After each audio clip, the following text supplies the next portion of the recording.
Dogworks Radio is sponsored by Alaska Dogworks. Check out their website at alaskadogworks.com. From First Paw Media, sponsored by First Paw Coffee Company, this is the Dog Driver Show. Visit our website at dogworksradio.com. Now here are your hosts, Robert Forto and Parto. Hello and welcome, everybody. This is Robert Forto, and I am here with my co-host, Parto, and this is the Dog Driver Show, and today we're going to go behind the scenes and talk a little bit about what happens here on the show. KP, welcome. It's always good to talk amongst ourselves and not have a guest on the other line. Yeah, I guess this is going to be the second time that it's just you and myself in the last year and a half or so that we've been taping this show. Definitely. It's fun. It is fun. We started this show way back in July of 2019, I guess it was, and you were a little bit hesitant when we first got started. You weren't quite sure what we were supposed to do, but man, it's really taken off, hasn't it? Oh, definitely. It is so exciting to see so many guests, so many people with their great stories behind them, their passion. I recall we were in a club meeting, actually, a Chugiak Dogmushers club meeting, and you kind of talked to me about this idea. I honestly didn't have a lot of experience in talking behind a microphone and doing shows. I'm a dog driver, right? Not a radio personality. So it was kind of interesting. The concept was a little bit nervous the first part of it, but man, it took off like crazy. Robert, tell me about the maps that you have and you send me once in a while with the people who are listening to the show. You know, that's a great way to start this show. We have been on the air every single Thursday since the week we started. We have not missed an episode, including all of these months with the pandemic. I'm proud to say that we have never missed an episode. But what's interesting is we've talked to guests all over the world, mainly in Europe and Australia, here in the U.S. and Canada, just about everywhere where there is dog mushing or dog sports. But man, we have really filled up the map. We were just talking last week that the only place where we're not in Europe or I guess that would be Western Asia is in Estonia. Is that right? Yeah, you showed me the map, and the only country right now we haven't done any downloads is Estonia, surprisingly, which is a Nordic country actually. But yeah, I was surprised. But huge spikes in some countries.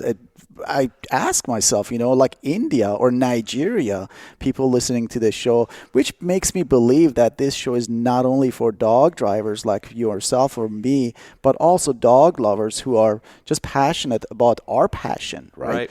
And it's fun to see the tens of thousands of downloads that we are getting for this show that we are doing on a volunteer basis as a amateur podcast, I guess. Yeah, I've been podcasting a long time. I did my first podcast in January of 2009, and here we're going into the 12th year now, so it's been a long time. But this is different for me because I don't know a lot about the sprint mushing side of the sport. I'm more of a distance guy and an expedition guy, but I've really learned a lot through listening, and we're going to talk about some of our favorite guests coming up. But what's interesting, KP, is the amount of interest that we've had from potential guests. I know that you reach out to all of them, you do all the scheduling, and you have quite a bit of few in your back pocket lined up for future shows. Can you tell our listeners, how do you select these folks? Are they personal friends of yours? Have you raced against all these guys? How do you know all these dog drivers? Well, I've been racing myself for over 30 years, and literally all around Europe and United States, some races in Canada and Alaska. So during all these years of mushing in dry land, 4-dog, 6-dog, 8-dog, 10-dog open lately that I'm doing, I've met a lot of good friends and I established a lot of relationship. And mushing we are a big family. We are all a band of brothers and sisters. We have our own feuds once in a while, But at the end of the day, we share one passion, and this passion is actually keeping us all together. When I look at my mushing buddies, a lot of us, we don't have the same social background. You have a doctor who is racing against a electrician. They have not a lot in common except sled dogs, and that established this relationship between these folks and myself with my friends also. Yeah, so what I do is, again, I have quite a bit of friends in Europe, quite a bit of friends in the United States and Canada, and of course Alaska.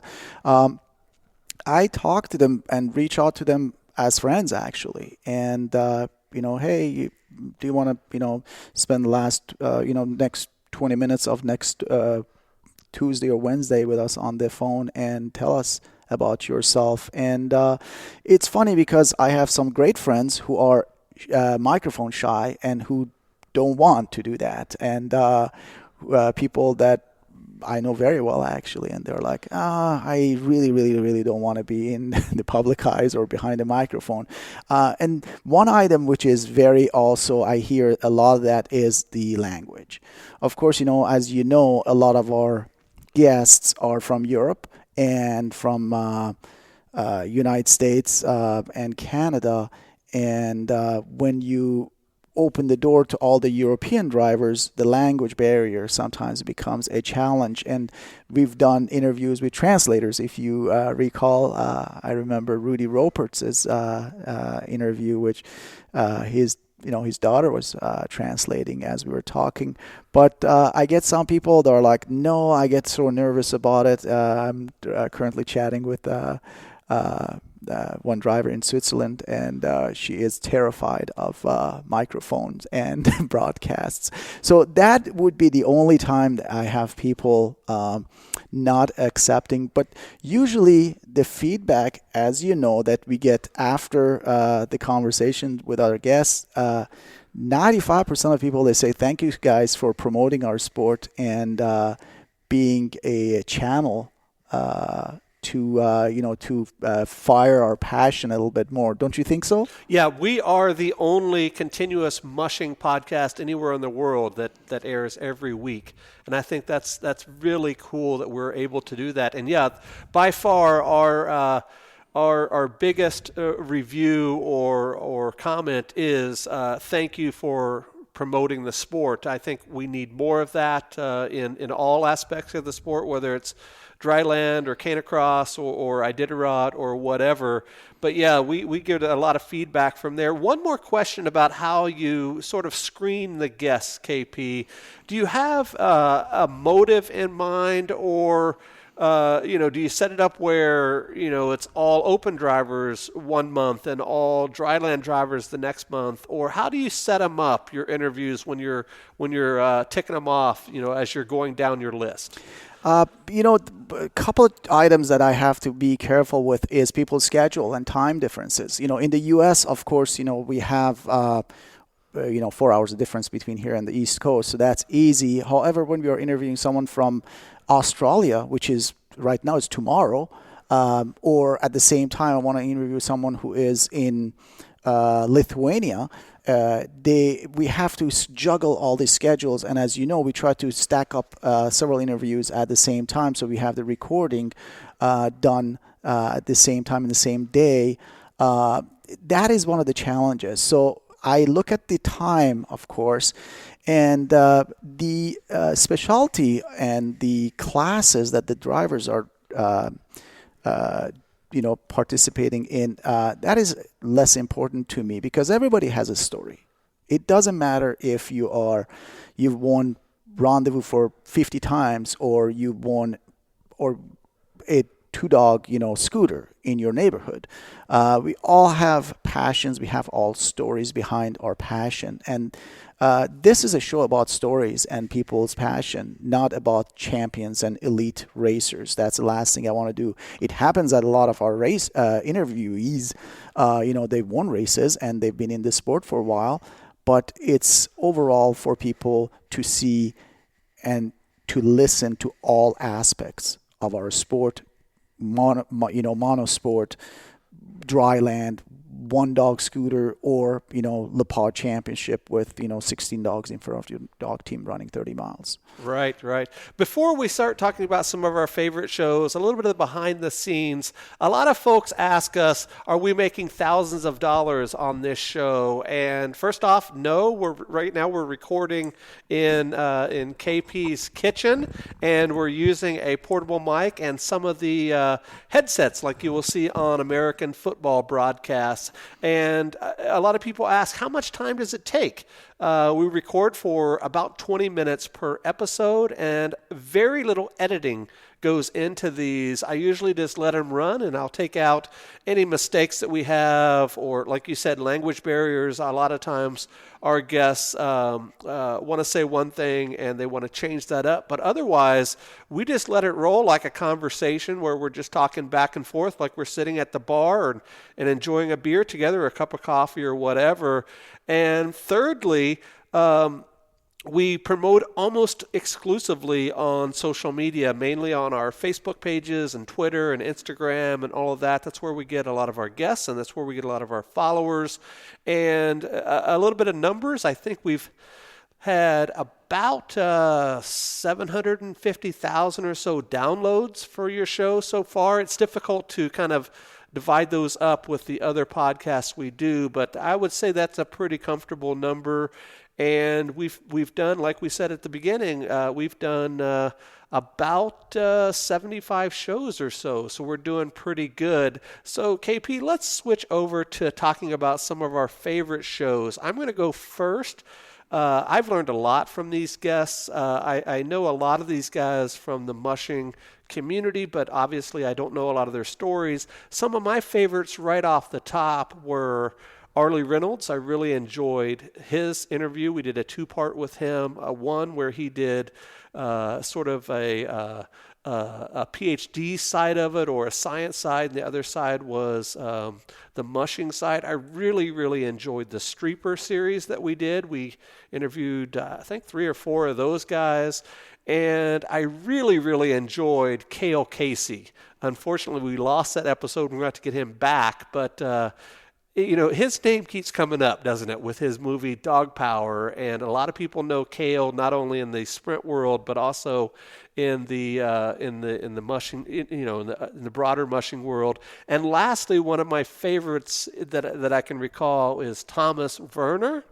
I really enjoyed him, again, because of Iditarod connections and, of course, that gap that he had with sprint and distance. I really enjoyed those two. Who have been some of your favorites? Of course, we can't pick favorites in terms of people, but at least in shows. In shows, I enjoyed, you're right. I would definitely put Arlie Reynolds, Dr. Reynolds' interview among my top 5 also. He is a fountain of knowledge on the scientific part and also as a world champion.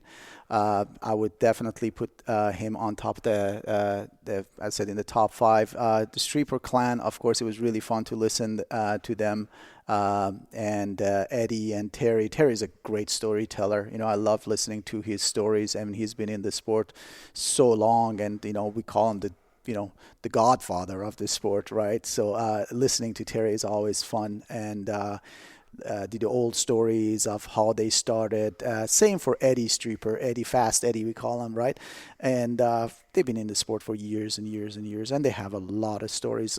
Just a couple of weeks ago, Eddie was talking about a story that he had his open team running. I think it was Onak or Rendezvous he was talking about years ago, and somebody was in the middle of the trail, and he had to cut all the dog lines so the lady doesn't get harmed, and all the dogs were running loose all over the trail. So that was the story that he was talking about. One of my favorite interviews actually was the one that you and we started to laugh. We could not stop laughing. It was last year, and we have bloopers, of course, and we were interviewing, and we could not stop laughing because we could hear breathing in the microphones and in the earphones, and it was just it was too crazy not to laugh about it. Other than that, I enjoyed some of the Australian guests, Annie Jackson, for someone who had apparently I didn't know that Annie had like fear of talking on the microphone, and she did a phenomenal job. And after the show, I see like comments, tens of comments coming and congratulating her about not being scared of the interview, which was kind of interesting, and she was really fun to listen. All of that, and but what is fascinating is, like, for me, is the technical part of it. Robert, tell me and tell our listeners actually how you operate with the mics and the podcast, broadcast, and editing and all of that. I remember when we were first talking about this, KP, you had mentioned that we were chatting at the Chugiak club, and I brought over my little box and I showed you, and he said, "You're going to record a podcast on that?" I said, "Yeah, that little box right there, we're going to record our podcast." We currently use a Zoom H6. It's a mobile recorder. It captures excellent sound. And as I mentioned, we're using sort of a sports broadcaster type microphone and headphone setup, and we're recording almost every one of these calls over the phone through Facebook Messenger. So we can reach anybody in the world on a free phone call. It's all over Wi-Fi. And then once we have it recorded, I take it back and I run it through a editing software. It's called Hindenburg, and we use that and fix the levels and all of that, and add some intro and outro music. And if we have a sponsor or a commercial, we'll drop that in. And then we upload it to a server, and then that goes to all of the podcast hosts all over the world, like Apple Podcasts and Stitcher and iHeartRadio and Spotify. And it's interesting that Spotify is a really big driver of our show. And I find that interesting because you think about folks listening to Spotify only for music, but a lot of folks are listening to our show on that app, which I find really interesting. And lastly, in terms of promotion or recording it, once we do that and it's uploaded, then anybody can listen to it at any time, and they can subscribe to it, they can comment on it, they can share it. It's just like a YouTube video or something like that. Yeah, this is still fascinating. I mean, it just blows my mind. When we started this show, when we were talking about how many people can we reach and how many followers we'll get, I personally maybe know 200, 300, maybe 500, dog drivers per se. My social media pages, I have, I don't know, 1,500 people maybe or so, and not all of them are dog drivers, maybe 500 of them sprinters. And you came up with some numbers which were and these are all documented numbers, 10,000 people listening on, Lena Boyson's interview, or, 12,000 people listening to, Buddy Streepers or whatever, different people's interview. And so obviously we found out that a lot of our listeners are not dog drivers, actually. They are just people like your uncle or your aunt who, have this passion about sled dogs. And Alaska, I think that is attracting people also because where we live. Yep. Yeah, with that, before we go into our last topic here in regard to the Alaska connection, of course, we're sitting here in Alaska, and we know a lot of the Alaskan mushers or dog drivers. But what's interesting is some of the more popular shows have been our Alaskan native drivers, like Evelyn Beater and Joe Beifeld and Carl Earhart. Those guys, you said this show was all about stories. Those guys have some stories that go way back, don't they? Oh, yeah. I'm always... I love to listen to those stories. I remember Evelyn was talking about, her mom doing trap lines and, going to the fish camp and using the dogs as a method of transportation.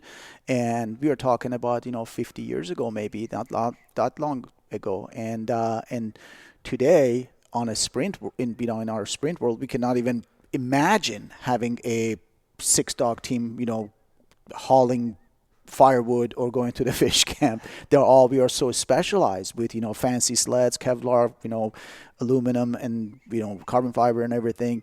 And we are losing a little bit of this history and this heritage, which is so important to keep and maintain in our sport.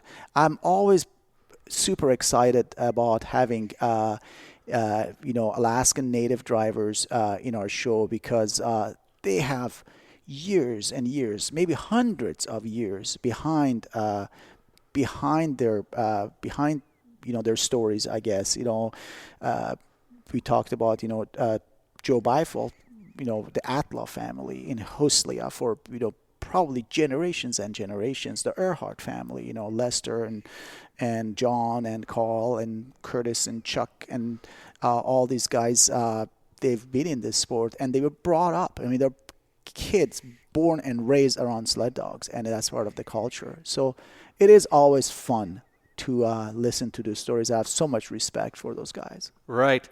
We started at the top of the show by saying that we're in interesting times, not only in the world in general, but in the sport of sled dogs with the pandemic. We're recording this in early November and will air probably right before the season really kicks off. But we have no idea what's going to happen this next coming season. We don't know if there's going to be races. We don't know if there's going to be travel. We have no idea. So my last question to you, KP, before we end is what's upcoming? Where do you see the show going into our second year? We're going to have our second anniversary in mid-July. What are you thinking about? Because I'm sure there's still a lot of stories to be told. Oh, definitely. We still have a bunch of people I want to talk to. Like you said, the pandemic is obviously a big dark cloud over our head. I'm training like everything is normal, but I don't know if everything is going to be normal in 2 months or 3 months, or if we're going to have a race. If Rendezvous is going to happen, if Open North American Championship is going to happen, if some of the purses, they're going to disappear or they're going to be there, before we used to have only the weather as our enemy. If it was raining or it was super cold, it was a reason to worry. Now it's, and I ask myself, waking up super early in the morning, loading the dogs and traveling with them to go get training, am I doing this because I'm crazy, because we may not race? Or just pretend like life is normal and life is continuing. And I think at least for me, for my mental sanity, I pretend like life is normal, even if we have to wear masks in stores. At least when I'm outside with my dogs, I don't have to worry about the pandemic. I'm just looking at my tug lines and enjoy my time with my dogs. So I lied, KP. I'm going to ask you one final question. I should have asked this earlier, but you've been doing this a long time, as have I, and I've given my opinions many times on my other show, Mushing Radio. But I want to ask you, where is our sport right now? Where do you see it in 5 years with the economy, with the politics, with the weather, climate change, and purses? And where do you see mushing in 2024, 2025? I think it's going to be more like in Europe, honestly. The time of big kennels, at least in Alaska, those days are getting numbered, in my opinion. It's difficult to have bigger kennels because of just space that we have, the cost, and the environment. I believe we will see more limited classes. And we'll see some more dryland stuff. Monosport potentially, your 1 dog and 2 dog bike touring and dryland. But most probably it's going to be specialized events and people are going to focus on that. And the one thing which is always the factor is once in a while, every so often, one event pops up and generates a lot of interest. Rendezvous, for example. Rendezvous a few years ago, not a long time ago actually, didn't have any sponsorship, zero. And so people that had to actually put money in to come and race for only like $10,000. So you would see only 10 teams enter. And it was a dying event. And suddenly the sponsorship increased and, $100,000 purse. And then you see teams preparing and making the travel, coming over for the championship. ONAC was another example. Right now the pedigree the stage stop is a big event, and you see that event creates interest for different kennels to put their program together and breed 2 litters or 3 litters and make puppies to go to those events. Le Pas, that's another one. Some of these big events, they create specialized interest and bring teams specifically for that. But overall, I don't think it's a dying sport, because people are in it. It's a lifestyle. It's a lifestyle, definitely. I would say so, Robert. Yeah. All right, guys, we are going to wrap this up. Be sure to check us out every Thursday at 8 a.m. Alaska time. You can find us over on DogWorks Radio or any of the podcast networks where you're listening right now. And be sure to do us a favor and hit that subscribe button. Then we don't have to tell you when to listen. It'll pop up right on your phone or computer. And be sure to follow us on social media. You can find KP at Koresh Parto on Facebook, and he is also on Twitter and Instagram, but not very active there. And you can find me all over just by searching Robert Forto, and that's Forto. We will see you guys next time. Goodbye. From First Paw Media, this is the Dog Driver Show. We hope you enjoyed this podcast, and we invite you to subscribe in Apple Podcasts, Spotify, Stitcher, or wherever you get your podcasts. You'll find a link on the episode notes. You can tap or swipe on the episode cover art, and you can see some offers from our sponsors. You can support our show by supporting them. If you like what you have heard, we would love it if you could give us a 5-star rating and tell your friends how to subscribe too. Your hosts are Robert Forto and Koresh Parto. Our producer is Robert Forto and created for First Paw Media.